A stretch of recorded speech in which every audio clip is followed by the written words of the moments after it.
if Bitcoin's going to drop, Bitcoin has dropped from 69K to 17,580. Mm-hmm. So that's a 73% drop. And then Ethereum did like an 82% drop. And then Hex did like a 93% drop. Who gives a fuck? Like, which one of these do you think is going to get up the hardest?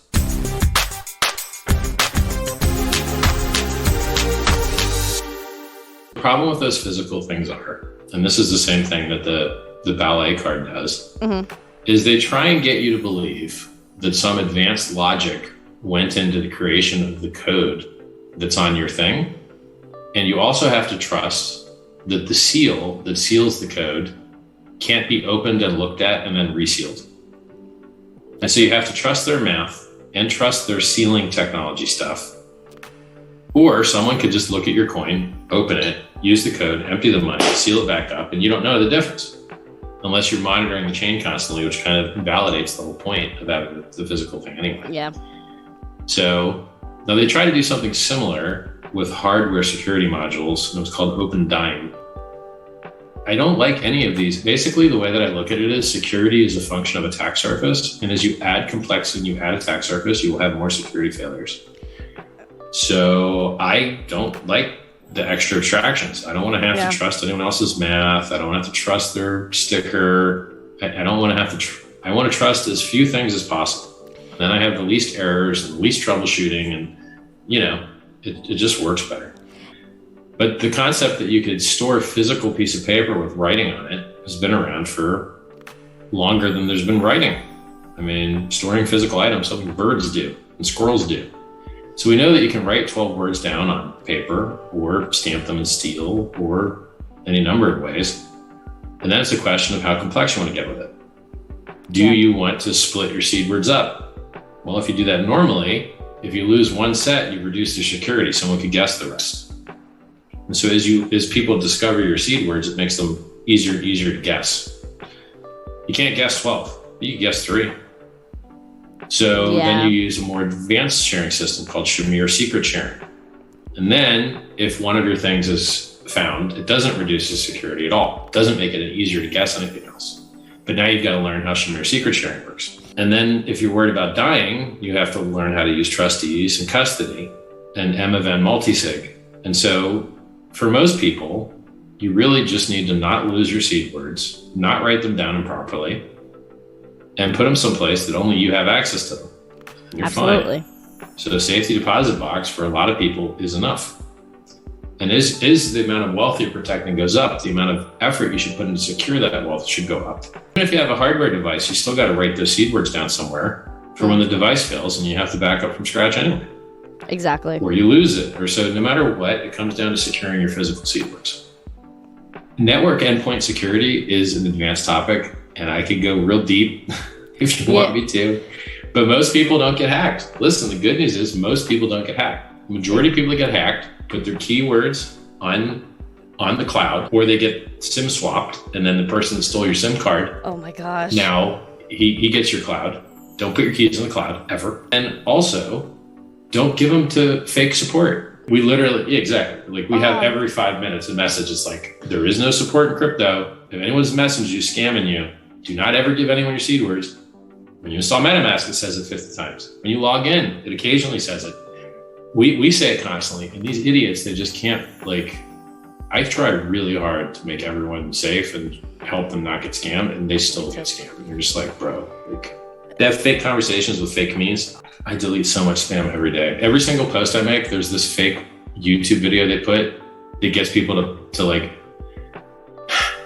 since people got smart enough some people got smart enough not to just give up their seed words to scammers. Now the scammers put fake trading bots, and they go, have you heard about this bot that makes money on Uniswap? It's so great. And then they have you go into your MetaMask and edit like some settings, and then that hacks you instead. So instead of getting like normal, they just got your seed words. Now instead, you're running like a contract and self-scamming yourself by like trying to use this fake bot. Yeah. I deleted 30 of those posts today. Yeah. This is why I promote Richard Hart products, and unfortunately Ethereum, because my first product was built on it.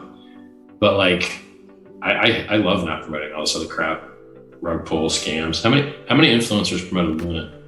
Everybody. How'd that work out? How many influencers promoted Celsius? Everybody. They all promote margin trading too, and margin trading destroys everyone's lives even harder. I mean, you might get something out of Celsius bankruptcy, but when you get totally liquidated in your margin position, you ain't get nothing out of your bankruptcy. Yeah. So like, I'm the only guy out here really trying to save everybody. Yeah. Central banks do not want you to have freedom. So don't think that they're going to do anything that gives it to you. It's really that simple. Like, yeah, they don't care about your freedom at all, which is why you have less than you ever had. You used to be able to buy a house for 25 grand. That's insane. Try that now. Hey guys, let's do a thought experiment. Ready? Ooh. If you wanted the price to pump really hard on an asset and you knew there were some people that were going to sell, would you rather they sell lower or higher? Well, if they sell lower, they've lost their right to hurt the price later. And so if the person that they sell to has a longer time horizon, or is more likely to stake for longer, or is such a whale, this is all game to them anyway, they might not ever need to sell anyway. Like Satoshi's never sold, at least not publicly. If someone wants to sell the bottom and hand their bag to someone that's better than they are, I think that's good for prices of things. So if a guy could have sold 20 times higher, so 95% drop is a 20x difference. So it takes 20x to make up a 95% drop. It takes 10x to make up a 90% drop. If someone wants to sell a 95% dump for pennies on the dollar, historically, products with product market fit, I mean, look, Amazon dropped 95% once. And after that, it just basically went up forever. Ethereum dropped 95% once. Bitcoin's dropped 85% a bunch of times. Yes. Can't really think of a better risk reward than a dip in something that has product market fit and security. I've been telling everybody it's been written on the Hex website for 2.5 years. Crypto drops 85 and 95% relatively often. But those are opportunities. Now, not all crypto. Crypto with product market fit and security. I don't think Luna's getting back up. I don't think the rug pulls are getting back up. You want to buy something good. I got wrecked when I got in, but I held. Oh yeah, we're not registered financial advisors, and when you get wrecked, we want you to feel personally responsible for it. So you don't sit outside our houses trying to be like, hey, can I spend the night? No, you can't spend the night. I called the top of the day. You don't get to spend the night here. Sick. I called the watch top too. How did you? I got 9 million in watches, and I'm like, this is the top. So I'm an excellent technical analyst. I'm an excellent fundamental analyst. And I understand order books. I invented Hart's Law, which explains why prices all move up and down together. When I first got into crypto, I didn't understand why.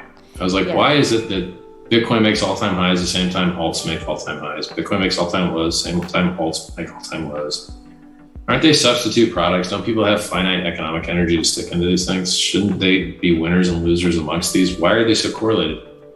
And I was like, maybe there's like a hedge fund that like weights them by market cap. And so, entire sectors will move together maybe. But as I got, smarter, I discovered that it was because the prices of things that trade against each other are bonded by the liquidity in those pairs. I'll give you a great example. Probably the example that let me discover this idea. Ooh. Unisocks. The guys that invented Uniswap made a pair where you could pay X amount of Ethereum for a pair of socks from them. And then Ethereum went up a lot. And since they were interchangeable one-to-one, since they were interchangeable, not one-to-one, but since they were interchangeable, because the value of the one thing on the one side of the pair went up so high, and since they're interchangeable, the value of the thing on the other side of the pair went up that high. And so you had like $20,000 pair of socks. So the reason that Ethereum goes up when Bitcoin goes up is because there's an order book where you can interchange them. And the reason Ethereum goes down when Bitcoin goes down is because there's an order book, and whereas you could have interchanged them for more, now you can only interchange them for less. And the tail can't wag the dog, like the larger liquidity thing wins. And since Bitcoin's kind of the largest liquidity thing, Ethereum's price movements can't move it very much, but Bitcoin's price movements can move it. So Ethereum acts kind of like a leverage position on Bitcoin. Bitcoin bull run, Ethereum goes up more. And in the bear market, Ethereum's gone down more. Yeah. So, but like volatility is the price you pay for the world's best performing asset. if Bitcoin's going to drop, Bitcoin has dropped from 69K to 17,580. So that's a 73% drop. And then Ethereum did like an 82% drop. And then Hex did like a 93% drop. Who gives a fuck? Like, which one of these do you think is going to get up the hardest? Like when the bull market kicks, I mean, the last time Bitcoin died, Hex did a 30x and Bitcoin dropped in half. That's a 60x difference. So in Hex, if no crystal ball, NFA. If it decorrelates again, what do you think is going to go up the most? Hex or Bitcoin or Ethereum? I think Hex, because I look at the chart and I'm like, okay, how much Hex is for sale? There's like 10 or 20 million for sale, and then the price is up like back to all-time highs. Like literally, that's how much liquidity there is. It's only like a 10 or 20 million market buy would cause all-time highs again. And the all-time highs is like, a 20x or something, or like a 15x. So like, think about how much money it would take to 15x Ethereum or 15x Bitcoin, and like, it's just, there's no comparison, So I'm excited. I think there's a lot of opportunity. And I think that dips with things that have security and product market fit and growing communities and otherwise great key performance indicators, they're great opportunities. I was wrong once. Well, I mean, look, it made a ever so slightly higher high from 65 to 69K, which is a 6% increase. And it was based off of all the leverage that stupid Michael Saylor and stupid Su Zhu with 3 Arrows Capital and stupid Alex Mashinsky.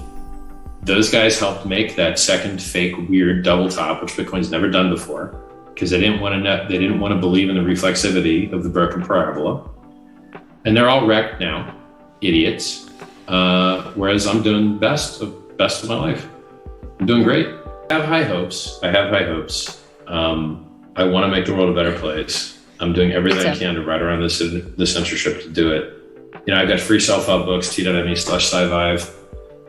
I make predictions that are just so good that you'd think that I made the future happen. That's how good they are.